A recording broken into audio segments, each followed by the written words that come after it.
All right. Good evening, everybody. Welcome to the Neutral News Network. I'm Brian Armstrong alongside with Jake Dyer. And today we're going to be kind of taking a break, at least to start, from a lot of the chaos that was the 2024 election. And instead, we're going to be talking about something that's newsworthy, but not necessarily something that's quite common in the front of everybody's day to day minds when it comes to news around the world. Recently, there was a subcommittee hearing from the House Oversight Committee that occurred today on Capitol Hill that discussed what many of you know as UFOs, which have now been renamed to UAPs due to the fact they are not always flying, which I learned today. Jake will go into that a little bit later. Yeah, but we'll go ahead and get cracking with this. Just a general summary on kind of what happened. There was a committee hearing today, and the committee is chaired by Republicans. James Comer is the head of the overall committee itself. He is a Republican congressman from Kentucky. And then we have Nancy Mace. She is the head of the subcommittee, um, which is the subcommittee on cybersecurity, information technology, and government innovation. And she was the congresswoman who was running that today, and she is a Republican out of South Carolina. Um, the meeting today basically was asking three former government officials and a journalist, what their opinions and knowledge was on UAPs, UAP sightings, and interactions with the United States federal government, and so on and so forth. So basically, this was a live broadcasted hearing. If you guys want to go look it up, it's about 3 hours long. The AP News has it on their YouTube channel. And Zachary, if you want to go ahead and pull up that clip, we can play that for y'all right now, and you can kind of hear an opening statement from the ranking chairman um, from the Democrats. Do you believe, just for the record, that the federal government, Looks like we any might part of need the that federal audio, government, is Zachary. knowingly concealing evidence about UAPs from the public? Yes, sir. 100%. Okay, got it. Yes. Perfect. Yes. What do you believe UAPs could be or are? Strong evidence that they are non-human, higher intelligence. I echo my colleague's comment, sir. Genuinely do not know. Don't know, but we must find out. Do you believe So yeah, um, that right there is is pretty damning.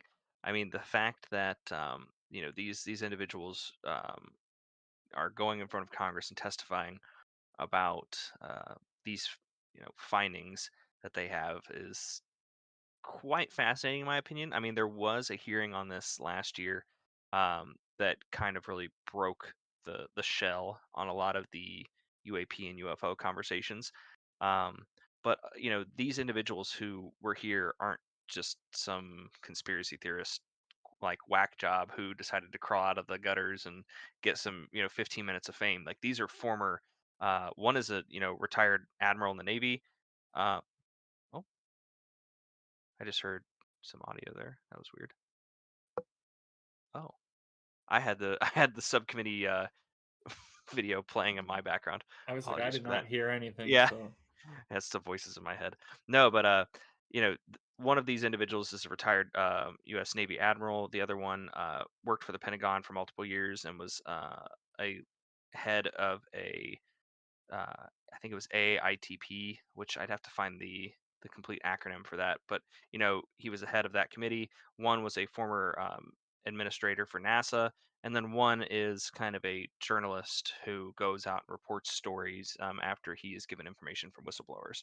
But I mean, just to tell you about that individual, that would be. Have the names pulled up here. I just want to make sure I get the names right of these individuals. Um, Sorry, I'm pulling it up on my end. Um, the rear admiral's name was Tim Gaudette, and the journalist's name was Mr. Schellenberger. Um, then we had Luis Elizondo, yeah, the and former then Defense Department official, yep, and then we Luis had Elizondo. Yep, and then we had Dr. Michael Gold with NASA. Um, so not just your random run of the mill Jake Dyers and Brian Armstrongs coming and testifying in front of Congress. I mean, these people, um, uh, you know, know their stuff, and the fact that there was as much information given out as there was on a public forum is something that you don't see quite often. Um, a lot of times during this meeting today, they had multiple times where they said they'd have to go into a closed session in order to discuss these things, obviously, because that information is either classified or secret in nature. Um, just to give you the background, there are different classifications that you get from government information and data. Secret is information that can pose a danger to national security, and top secret is data that can pose a severe threat to United States national security. So in a lot of cases, that stuff you have to have a clearance for, and if they can't state any information about that in a public forum, so they'll have to go to a closed session of Congress and relay that information to your congressmen and women there. But they brought up during this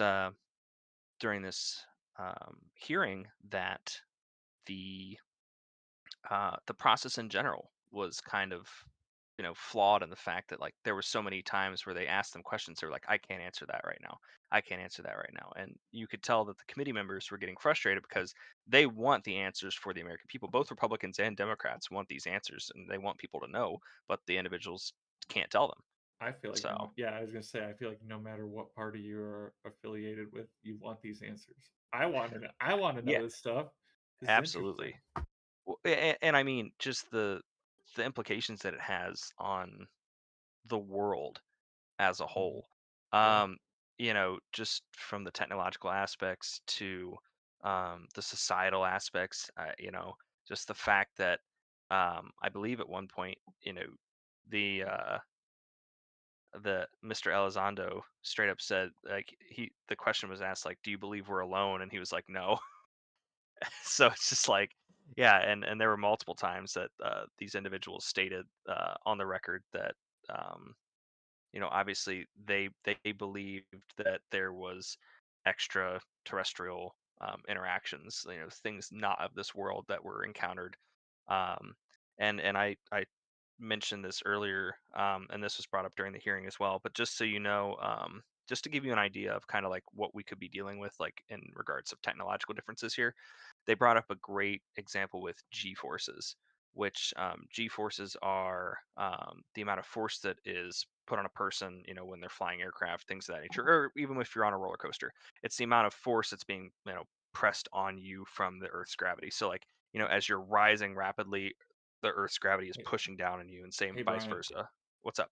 bef- before we go too much into detail with all the science parts Oh or yeah, pieces, if we get something wrong or like we say something incorrectly, please let us know. yeah. Feel free to We are fact check not us. scientists, so Yes, yeah, we we're we don't yeah, have all the information about the sciencey part of this. exactly. We're doing our best to try and aggregate this information, bring it up to you guys or gals, and then allow you guys to go out and gather that information and learn about it yourselves.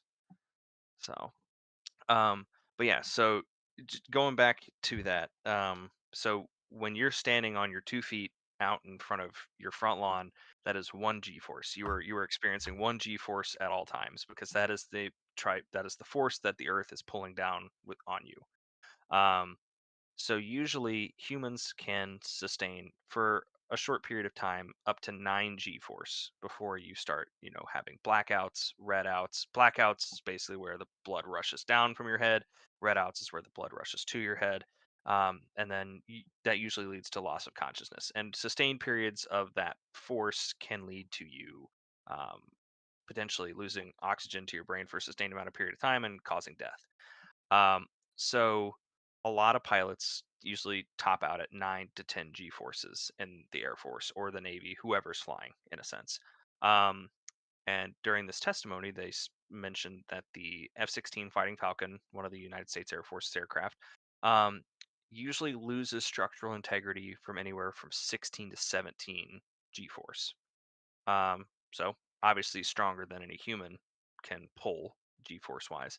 Now, Mr. Elizondo stated that in some of the uh, documents, the videos that he's watched himself, he states that it looks like these craft are pulling 1 to 3,000 G's of force, which is just magnitudes more than what we can perceive as being a man-made object. The technology to create a craft that can do that is just not something that we're well aware of at this time. And they're saying that these craft aren't like, marble in size or really tiny. They're about the size of a car.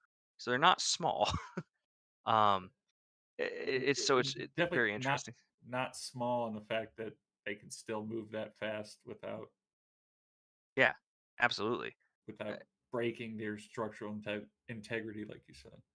Correct. And I think that's the biggest thing is like, you know, the amount of force that's being placed on that surface area when you're pulling those amounts of G's is just insane. I mean, you're talking like at least tens to hundreds of thousands of pounds, if not millions of pounds of force, um, which would just snap the wings off of a plane like a twig if it was flying. And I'm sure that if they're spherical in nature, I'm sure that that changes the way that the physics work on it. But again, we're not physicists or scientists; we can only speculate. Um, but it's just striking when these individuals are talking about seeing these videos and viewing these. And before we get into uh, some of the underwater versions, Zachary, if you want to pull up that video that's from MSNBC, that kind of, I mean, the videos that you're about to see in this clip from MSNBC, there's some of the videos that they've seen, but they've also seen videos that are much, much higher resolution that are not declassified, that we can't see. But they've said that, these are like 1080p videos. So go ahead and roll that clip.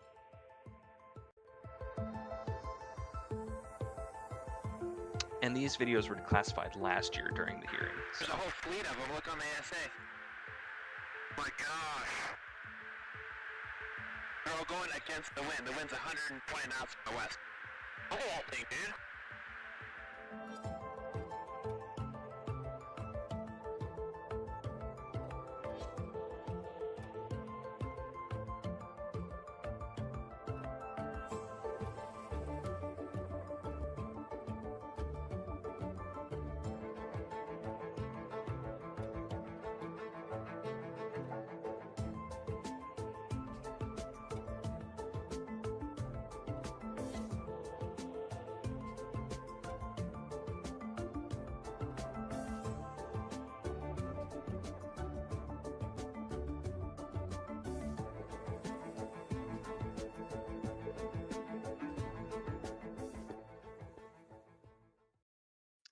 Awesome.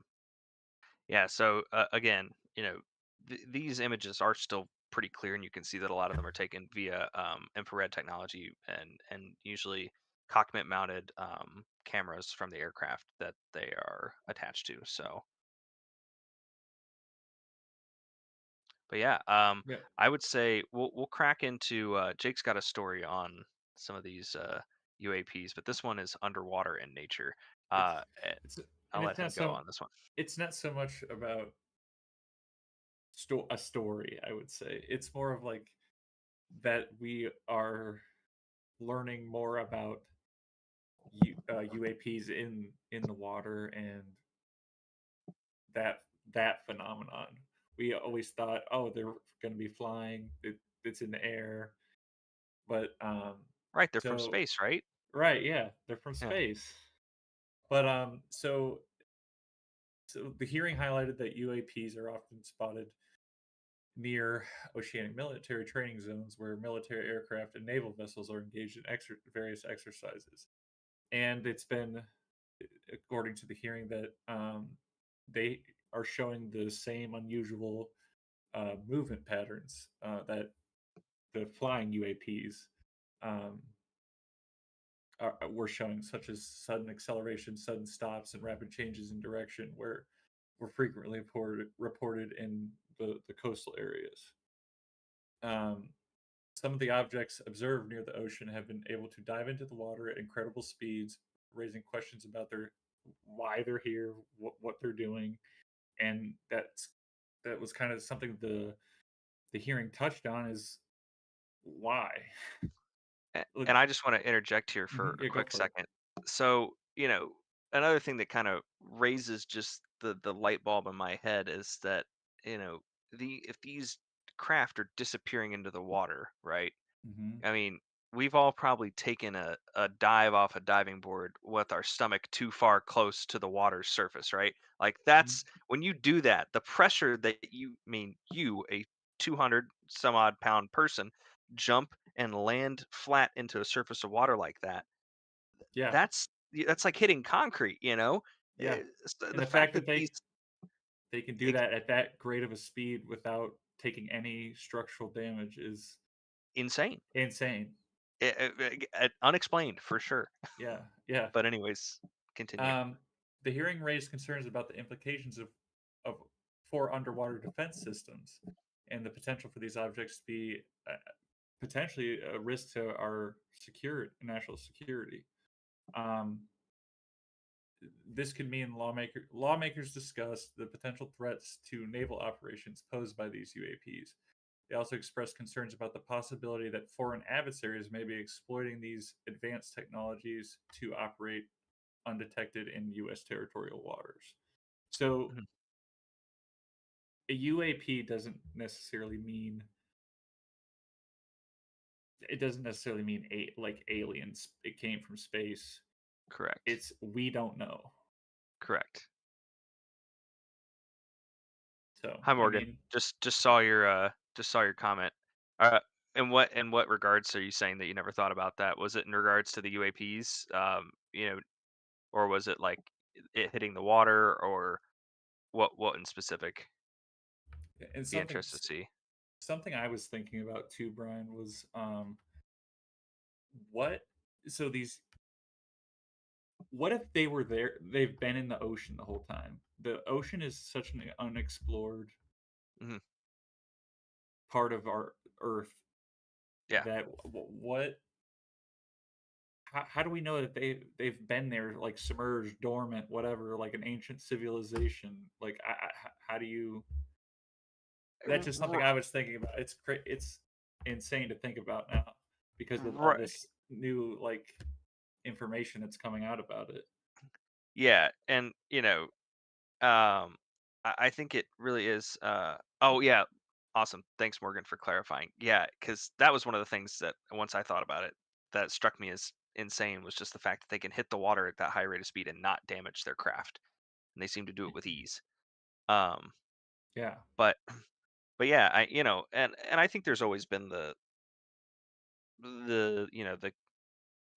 theory of Atlantis and all that stuff, Right. and Yeah. All this that. Yeah. advanced technology, and it's so tough to say. I feel like yes, I I do sense that a lot of the Earth's ocean is unexplored.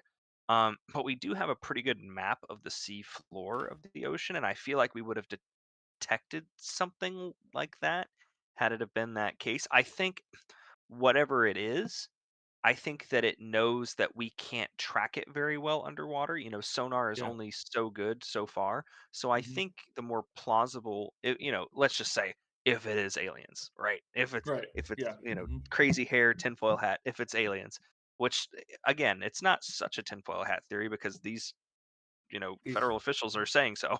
Hmm. um, but Hey, Yeah. real quick, I think it. Oh, good. because I'm sitting here Googling stuff while you guys are talking. Yeah. Uh, Yeah. 26% of the seafloor has been mapped with high resolution technology. Uh, Oh, Only 23% of that has been mapped with like good detail. So, still a Right. whole lot of ocean out there. We just have not a clue what's going on. What's it? Yeah. What's in yeah. it or what's happened? Yeah. What's happening? I stand corrected. Yeah. Stand corrected. Yeah.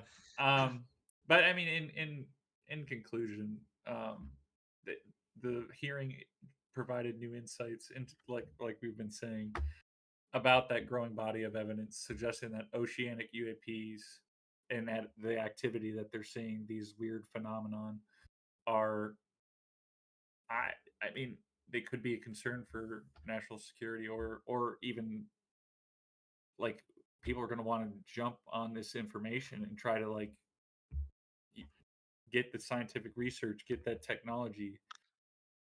Right. And I think that that's what it kind of comes down to from the federal aspect, like, or from Hmm. the government's portion of it, because the oversight committee, what they were talking about was just like, you know, what they were saying is that obviously the Pentagon knows more about this than we do, Yeah, and we're supposed that and the we argument. ever probably will. Well, that's the argument from the oversight committee, is the oversight committee is saying it's our job to oversee what you're spending your money on and what you're researching, what you're learning about, what you're figuring out. And the Pentagon's like, no, I don't think so. And they're like, but that's our job. And the Pentagon's like, I don't care. So, Now, why do you think what? What? All right. So why do you think the Pentagon is saying that? Because they don't know enough to say, um, or do you think it's because it's will blow people's minds to an incredible level they won't be able to comprehend it? so I think it's a little bit of both. They brought up during the hearing that they can only speculate, obviously, why the Pentagon's not, cooperating. But one of the things that they said was, ever since the Cold War in the 1980s and 60s, and that entire range of time, the United States government was very, you know, close secret, tight knit. Didn't want to give anything to the Soviets that they didn't have to, or didn't want to sneak out. Um, Right. and I think that they don't know for a certainty, if or they don't want to admit that they can't track whatever these are, that they can't keep them from interfering with US, you know, business, US military operations. Because that's the thing, is the retired admiral stated that the these UAPs have flown in between our military aircraft formation, posing a danger to pilots. Yeah. And there was also another portion of the hearing where they stated that different types of UAPs have caused different physical ailments in different people who have witnessed them up close. And so, like, I think it's a lot of nervousness, apprehension, and embarrassment that they're nervous that they don't know what it is. They're apprehensive because if it's an enemy technology, they obviously want to get it and get it fast. And I think that they're just embarrassed because they can't track it. They can't keep a hold of where these things are, or where they come from, or where they go. Right. So I think that that's all kind of funneling into the the Pentagon not cooperating with the federal government. But you know, not to, you know, I do think that it is definitely a societal scare, because there are a lot of people who won't handle aliens being real that well. Right. I mean, It's a it is shell shock. yeah, it is. I was gonna say it's Yeah. a shocking thing to talk about, and the fact that Mhm. this they're basically saying in the hearing that this research has been going on forever. Yeah, and I mean, Not so forever, I'm gonna but for decades. decades. Yeah. Yeah. And so this is from Elizondo, who, again, I know we're mentioning his name a lot, but he really did have the most groundbreaking testimony in all of this today. This is from NPR, which a lot of this will be quotes, but just want to let you know that's where I'm getting this source from. And Elizondo said, and I quote, "Let me be clear: UAPs are real. Advanced technologies not made by our government dash or any other government dash are monitoring sensitive military installations around the globe, so not just US installations.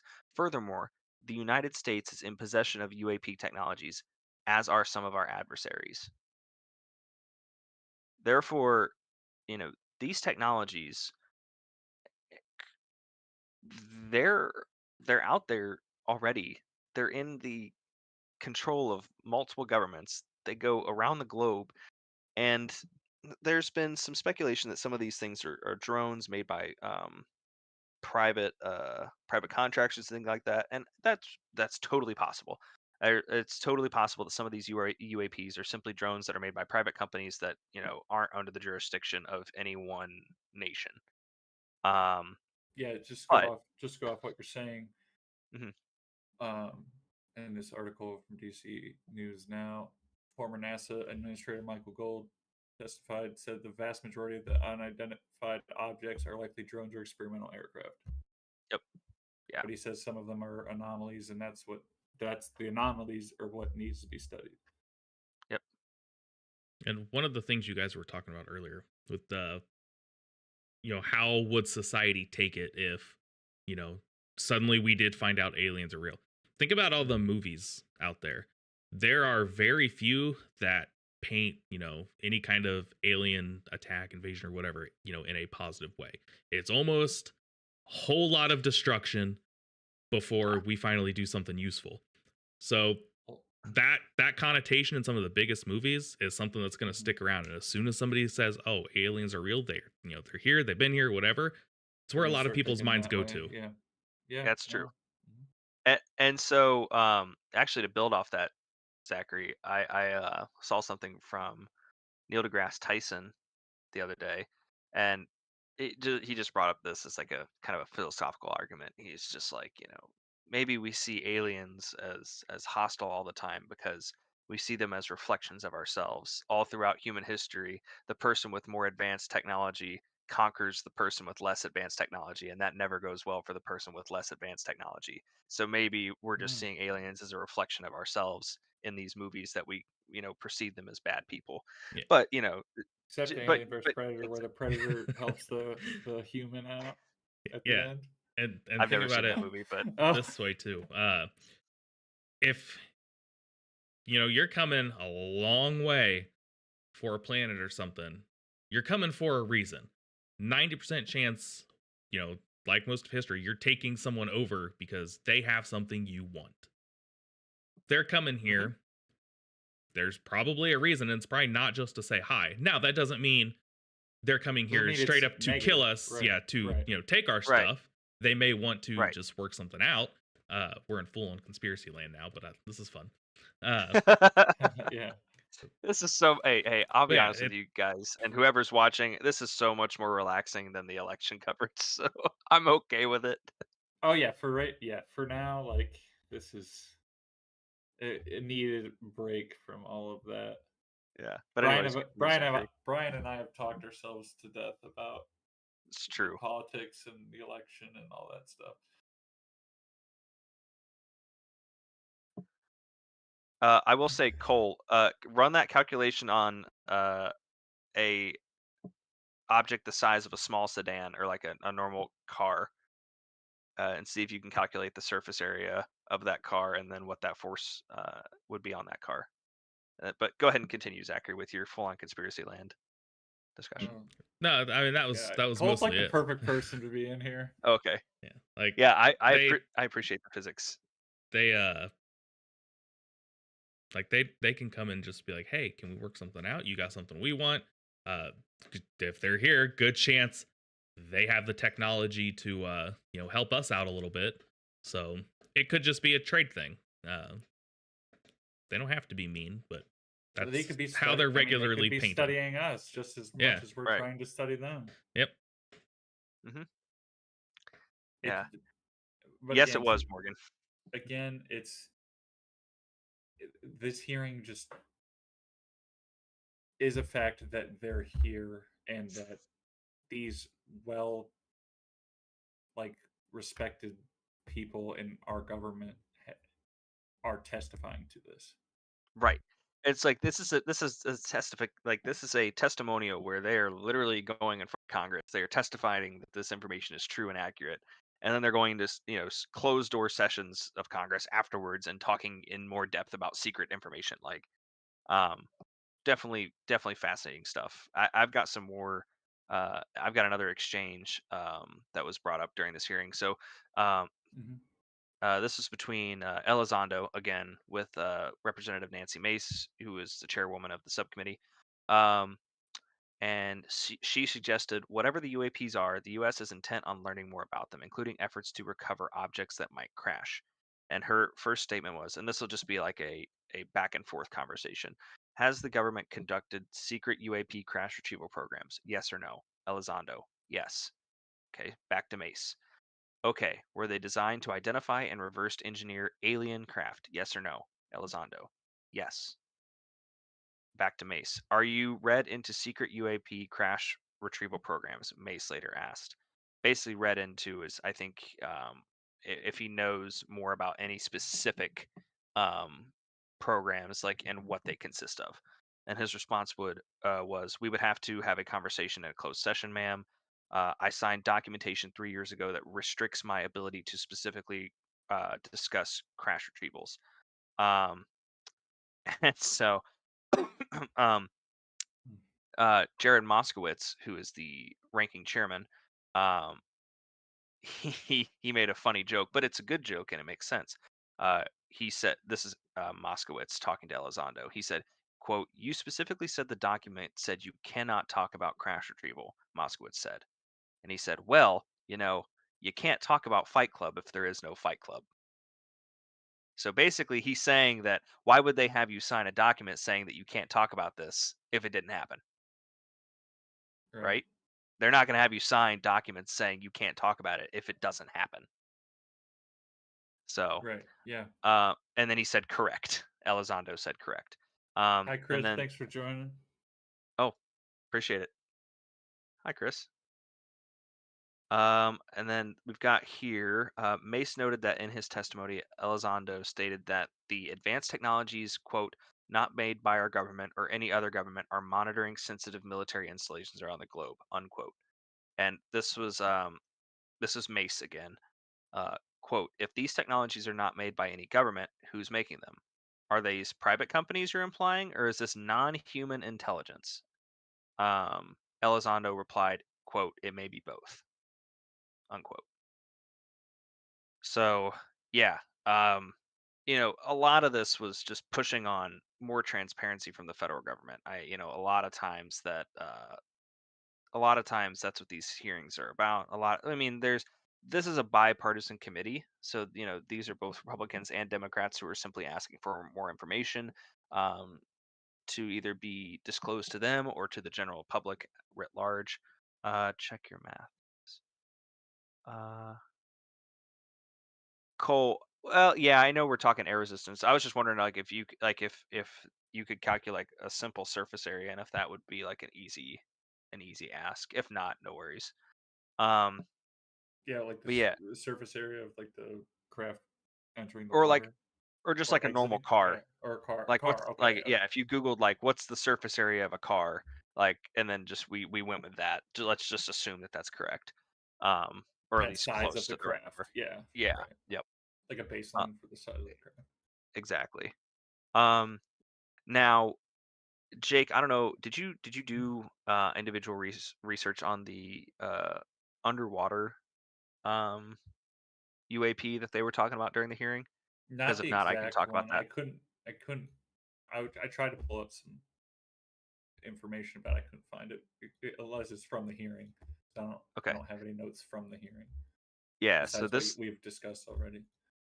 So this one that they talked about during the hearing, I believe this was spoken to about by the admiral, Mr. What's his name? Gallant. Trying to Yeah. Gallaudet. Tim Gallaudet. Gallaudet. Hmm. Yeah. Um, so if I'm remembering correctly, Mr. Gallaudet recalled an incident that occurred in the 1980s with a U.S. submarine in the North Atlantic. He stated that this occurrence happened during a storm, and the submarine officer who told him this story. So again, this is kind of a secondhand story, not as you know uh, reliable as the first person testimony from Mr. Elizardo.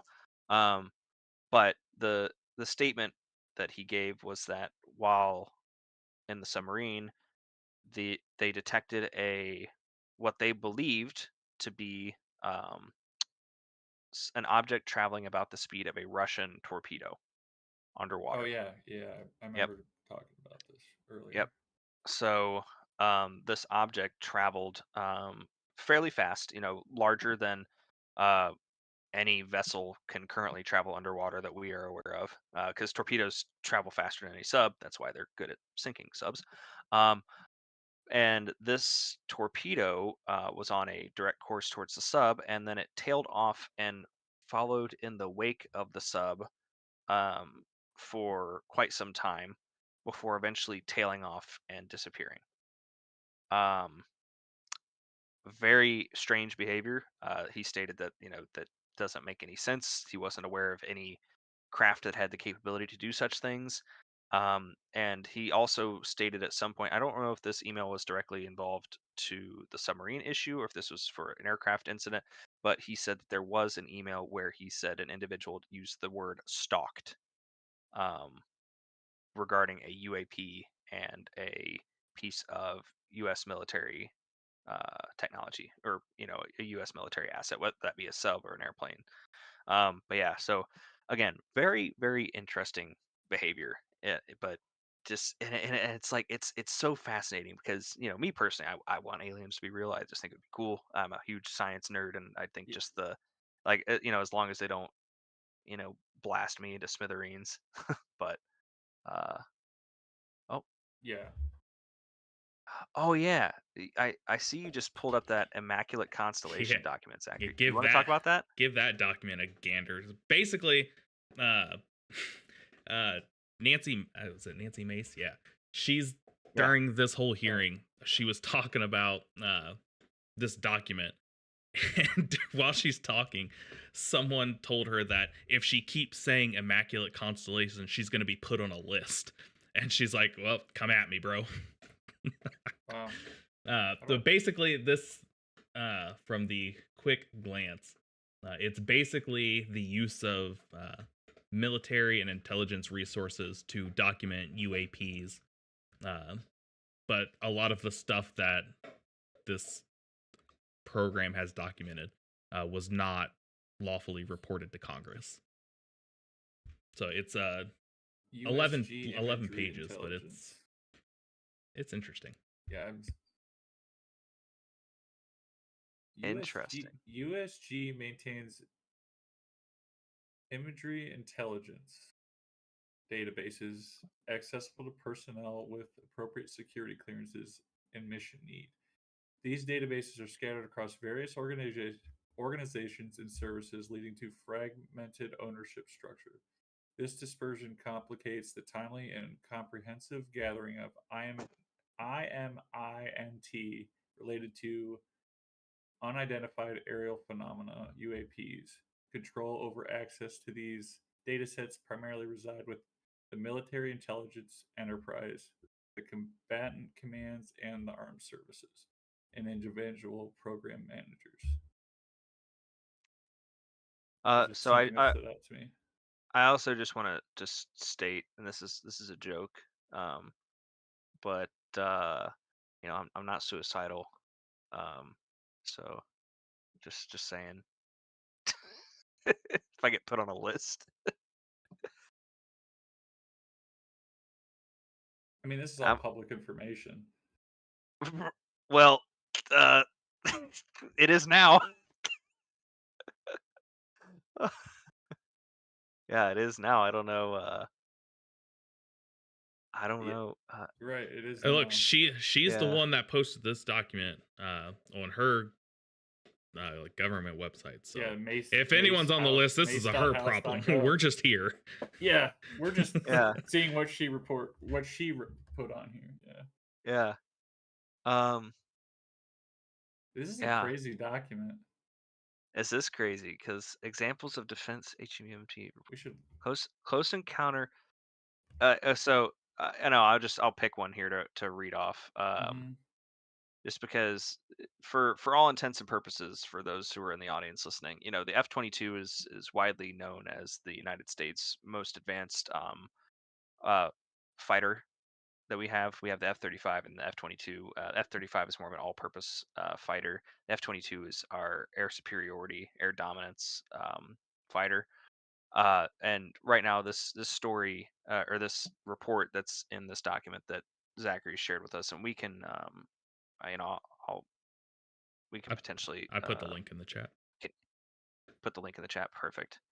Great. Now we really are on a list. We're gonna get a cease and desist from the feds. Hey, not bad for the At least second it'll stream in, am I it might right? get us views, Brian. Freedom of the press. Freedom of the press. um, okay, so I'll go ahead and read this off to y'all. This is the start of it. Metallic orbs intercept F-22 on CONUS air surveillance and control mission. Um, While performing a routine airspace surveillance and control mission in the Eastern Air Defense Sector, an F-22 fighter observed multiple UAP contacts at mission altitude. Moving to intercept, the F-22 pilot noticed multiple metallic orbs, slightly smaller than a sedan, hovering in place, and upon vectoring towards the UAPs, a smaller formation of the metallic orbs accelerated at rapid speed towards the F-22, which was unable to establish radar locks on the presumed hostile UAPs. The F-22 broke trajectory and attempted to evade, but was intercepted and boxed in by approximately 3 to 6 UAPs. One UAP maneuvered in proximity, approximately less than 12 meters to the area directly starboard of the cockpit. Here, the UAP established a rigid spatial relationship with the F-22, maintaining its exact position and orientation parallel with the F-22's cockpit despite multiple evasive rolls and maneuvers. Surrounded by the presumed hostile UAPs, the F-22 was forced out of the mission area under the escort of the UAP formation. That's wild. I got cold chills reading That's that crazy. because keep in mind, again, I want to state that the F-22 is arguably, if not our most advanced fighter. It is the most advanced fighter on the planet as far as every world government is concerned. And these 3 to 6 little spheres, whatever they were, just surrounded it and basically told it No politely issue. to leave. Yeah, Yeah, with yeah, no and issue. told it politely to leave. Um, and 12 meters is 36 feet. And just to give you an idea on how small of a distance that is, wingspan of F-22. The wingspan of an F-22 is 44 feet. That means, if this object was as wide as an F-22, or sorry, if this object was right to within 36 feet of this F-22, right? You're figuring, it's almost wingtip to wingtip. It's almost touching it from a flight perspective. Being within 36 feet of something, that's like like you guys ever seen the videos of the Blue Angels flying together? That's how close this object was to this pilot. Keep in And it's mind, not like it's trained with the Blue Angels. It didn't train right, with this pilot. right. And this pilot is making erratic and evasive maneuvers to try and get away from this thing. And it's like, hey, bud, how you doing? Can I come join you? What are you Mhm. doing over there? Like, hey.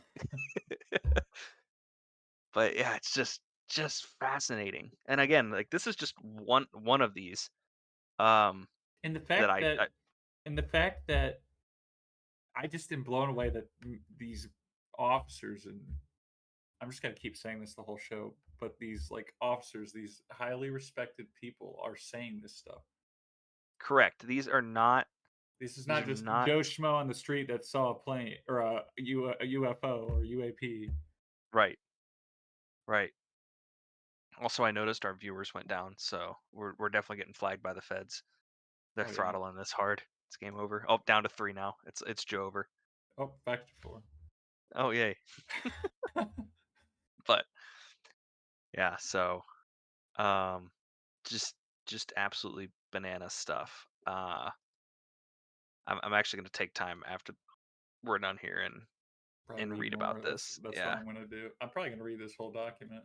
Yeah. Oh, same. I'm trying to see there's more here. Yeah, so they're on the Do you want oh, to hey. do? Oh, sorry. Go Oh, ahead. good.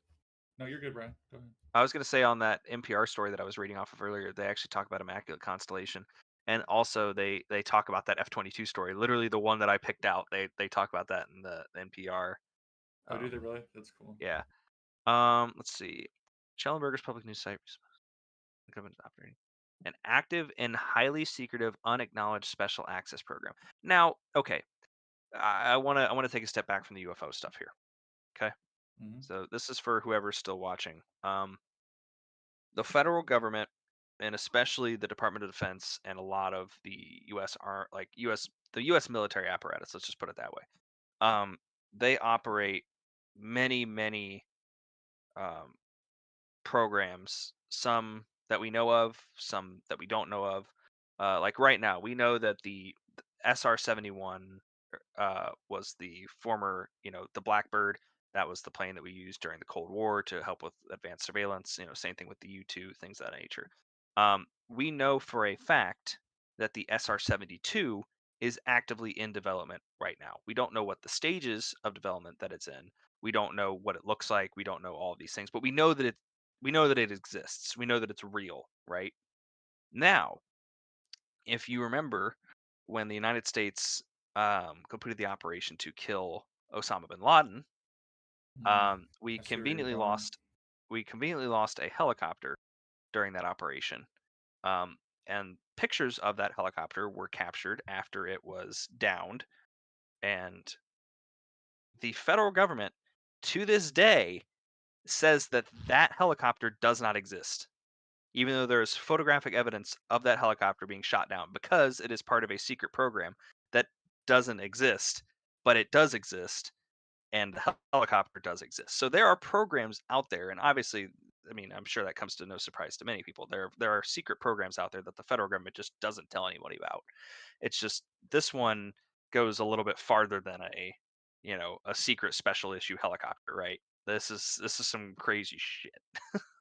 So, but I just wanted to bring that out there is that there are programs that we don't know of, and we might not Mm. ever know of, until decades down the line. I'm sure that there's probably documents and stuff And that and from that and that just brings me back to my question of why. how much, well, why, but how Yeah. much do these programs actually know about this stuff? Hmm. Do they Yeah. know do they know everything and they're just not just keeping it from us, or do they Hmm. not know anything and that's why they don't let us even get a taste? Hmm. Yeah. There you go, Cole. Yeah, the 72 Dark Star. Yep. Yeah. That was the thing is that's actually rumored that that model that they used in Top Gun is going to look very similar to what the actual SR-72 is going to look like. If There's I a rumor, recall, obviously, yeah, but China really thought it yeah, was real. correct, they did, which is incredible. Yeah, they were getting Yeah. pictures and shit of it. I love it. Uh, but and I know we've gone almost an hour on this, and I know Jake, you're getting ready to probably head off around 9.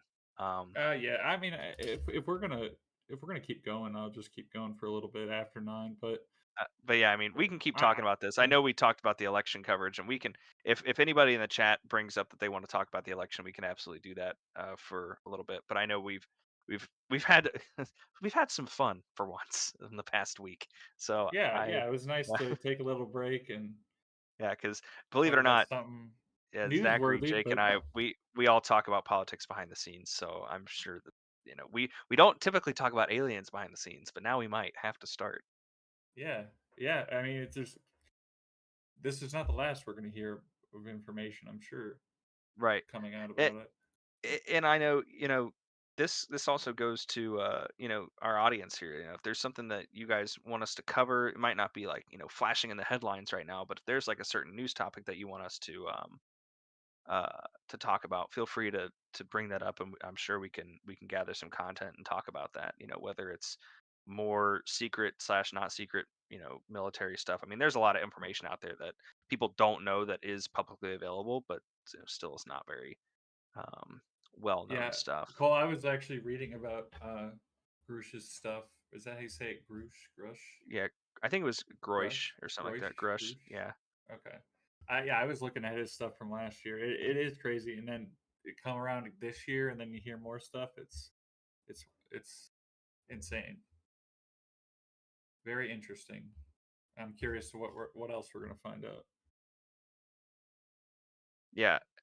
And I mean, we've seen a lot of stuff coming out over the past year, and again, this was bipartisan committee that was pretty critical on the current Biden administration in regards to their secrecy and not wanting to divulge a lot of information on this.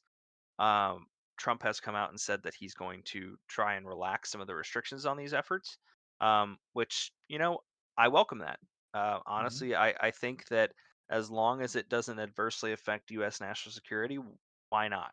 Um, I mean, the thing is that, if these really are, uh, you know, otherworldly beings or machinery, um, I think that the world, not necessarily just the United States, but the world has a right to know. Because if it turns out that we're not alone in this universe, which I don't think we are, regardless of what these ends up being. I mean, the universe is way too vast for us to be the only people out here. That's my belief. But um, I share that y- belief. Yeah, but yeah, I mean, we're not here to get you on that side. We're here to yeah, just just calling give it you as it is. information. Yeah, Yeah, and make sure you guys know where to go look it up yourselves. exactly. Um, but oh shoot, I was gonna bring up something that was important to this. Oh yeah. So they did ask and I did think this was interesting too because it wasn't a definitive answer. But the question was to Mr. Elizondo again. It's just like I believe it was along the lines of, you know, have we communicated with Mm. these um entities? And he said it's complicated. Um, What do you think that so means? he went into detail. He went into detail. He said Oh, okay. um, there was no audible converse, like no like That's voice, no language communications, anything like that. But mm, I think he was regarding that F-22 incident. He said they made their intentions very clear to okay. us in our I perceptions. see what you're He, okay. so he's like saying whoever was controlling these, or if there was something that was controlling them, he said whatever was controlling them made their intentions clear that they wanted us to leave. Because as it said in that report, they basically escorted that F-22 out of that operational zone. So uh, basically no language communication, but definitely like action communication. Like he basically said that there's been plenty of times where these entities have communicated quite clearly what they want us to do, and that is most times to leave. But um, Morgan, yeah, we'll see. We'll give them the benefit of the doubt until we're proven otherwise, I guess. um, let's see. Do you want to? Are we next week? Are we covering? You want to go into that a little bit? What we plan on covering next week, or Well, about? go ahead and let me know what you plan on covering. And I okay. I'm kind of thinking about like what we discussed earlier, but dispelling some of um the things about what's going on with the election and mhm. Yeah, so I know we will try and get into a little bit more of actual post-election coverage hmm next week. Um, after we get some more of Donald Trump's cabinet picks, which again, just before anybody gets too excited or panics about Trump's cabinet picks, they still have to be confirmed through the Senate. And I guess actually one of the things that we can coverage that or we can cover that was real quick was that Senator Tom I don't know if it's Thume or Tume from I think it was Tom. Is it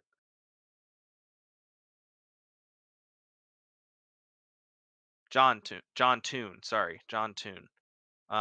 John Toon was selected to replace Mitch McConnell as Senate Majority Leader.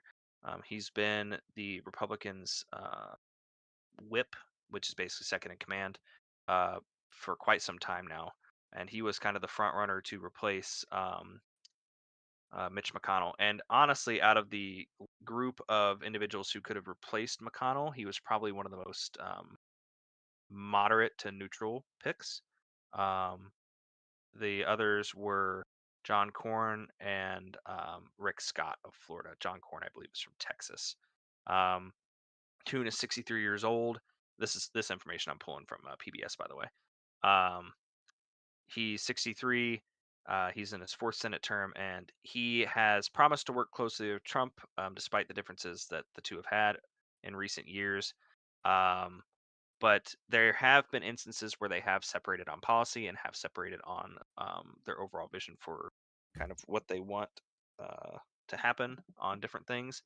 So it might not be a complete and total rubber stamp, but I would imagine that they would side on most things pretty consistently. Outside of that, looks like Scott was eliminated in the first round, which led to it being between John Cornyn and John Thune, and it was a 29-24 vote to elect Mr. Toon. Yeah, so this is the first time they've had a regime change since 2007. So it's been almost 2 decades that Mitch McConnell was Republican Senate Majority Leader. And also, as of right now, it looks like Republicans are going to have a 53-47 majority in the Senate. I believe I did see something also. I know I'm going into post-election coverage, Jake, a little bit here. No, it's okay. My thought is just give them a little taste Yeah. for next time. Yep. And then it looks like there was and I did see this somewhere. I'd have to go up and pull. Let me see if I can find a source on this real quick. Senate recount. So Pennsylvania Senate contest headed towards a recount and possibly litigation. So that'll be interesting. That's from the AP News 3 hours ago. I did see that come across one of my headlines earlier. So that doesn't have crazy implications, mostly because the Republicans already have the majority in the Senate. But however, a 52 48 majority is much, much less than a 53-47, only because Lisa Murkowski and there's another moderate Republican in the Senate. I can't remember her name. Susan Collins. Susan Collins and Lisa Murkowski. Not often, but sometimes will caucus with the Democrats, which would lead to a 50-50 tie, which would still be broken by J.D. Vance as the tie-breaking vote in the Senate. But there's nothing to say that another senator couldn't potentially be swayed to vote for or against the Democrats. Just something to keep in mind. So, and most likely, this outcome won't be overturned. McCormick, who was running against Bob Casey, McCormick is the Republican, Bob Casey is the Democrat. McCormick leads by about 28,000 votes, but it is within inside the 0.5% margin that triggers an automatic recount under Pennsylvania law. And yeah, that's pretty much what we're looking at in regards to that. Most officials say that it won't change the outcome by just a couple hundred votes. So in reality, it will likely still say a 53-47 Senate, but interesting news nonetheless. Yeah. Any closing thoughts, Jake? Um, my closing thoughts. I'd like to cover. I'm interested in a lot of the criminal justice, our criminal justice system. So if you as a viewer want me to cover anything criminal justice system related, let me know. I'm very interested to see what news is out there and what's going to come out with the as things progress with the election or the post elections. Yep, absolutely. And my closing thoughts on that same vein, I kind of want to, and I know Jake wants to do this as well, but I kind of really start digging into news articles that go into how a lot of how our government works.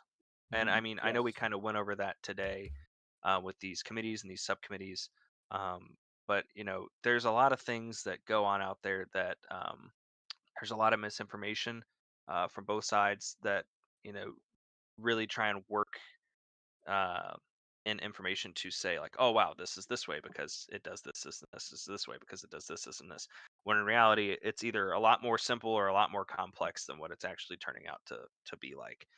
So Jake and I, we want to go and try and squash some of those we want misconceptions. yeah, we want to help not only ourselves but you as viewers wade through the news Mhm. and learn. Yeah, and that's the thing is an informed electorate, an informed population, is what this country deserves. And I think that's our mission here, is to not only give you the news as it comes in and try and give you as unbiased of a position on it as possible, but also to inform you and make sure that you learn something, you kind of imbue that desire to go learn more about it For yourself as yourself. time Yeah. goes on. Hmm. Yeah, yeah, Yeah. exactly. Hmm. Yeah. If we're only doing this stream once or twice a week for an hour at a time, that leaves you know quite a lot of time in between for y'all to go up and pull up some of the stuff that we brought up and do some research on that yourself, and really just to educate yourself, because that's what we really want to do and we Just want people to just focus get on. just get people thinking. Yep, absolutely. All right, Zachary, any closing thoughts for you, or you want to go ahead and wrap her up? I do. Completely unrelated to literally anything we have talked about this evening. Me being the weather guy that I am, for the folks out there at home, we Oh have shoot, potential we got a tropical thing. cyclone 19 that developed earlier this afternoon. Right now, it does look like it will make an impact on Florida later, probably sometime next week. Uh, Too early to tell where or how strong, given the more westward track it appears to be taking. We'll likely see a little bit weaker of a storm since it's not going to have as much time over water, which overall is good news. But that, along with a major pattern flip that's coming next week as well, especially to the Great Lakes area here, we'll likely see our coldest weather of the year and potentially some snow flurries for most of the state and some maybe more significant lake effect snow for the snow belt regions or the areas that typically see your lake effect snow. So, winter is coming, unfortunately. It's Christmas. Oh, It's It's only not allowed to snow Thanksgiving on yet. Christmas, personally. yeah, that's true. It's good. Yeah, we're gonna have 2 feet of snow on Thanksgiving. You heard it here first on Neutral News Network. I'm kidding. Nope, that's all I had. That's it. I'm gonna call you when we get a bunch of snow and on Thanksgiving, and I'm like, Brian, you were right. No, All no, no. right. Zachary was Zachary right. was right. Yeah. Yeah. All right. Well, I think with that, that concludes this week's episode on Neutral News Network. Like I said, we might end up recording some more as time goes on and doing a little bit more frequency as we get this all nailed down and figure out kind of what the heck we're doing here. But outside of Share. that, yeah, feel free to share Share this. Please the like link. it, and yeah, subscribe, share, like it. Turn on that bell notification so that you know when we go live. We're gonna try and focus on doing lives on Wednesday at usually 8-ish p.m. Eastern time. That's kind of our goal right now, is to make this fairly consistent. But yeah, please like, please share, and please get the word out that we are doing this. We greatly appreciate it, and we want you to have a wonderful night, a safe rest of the week, and hopefully we will see you same time, same place next week. Thanks so much, Morgan, and everybody.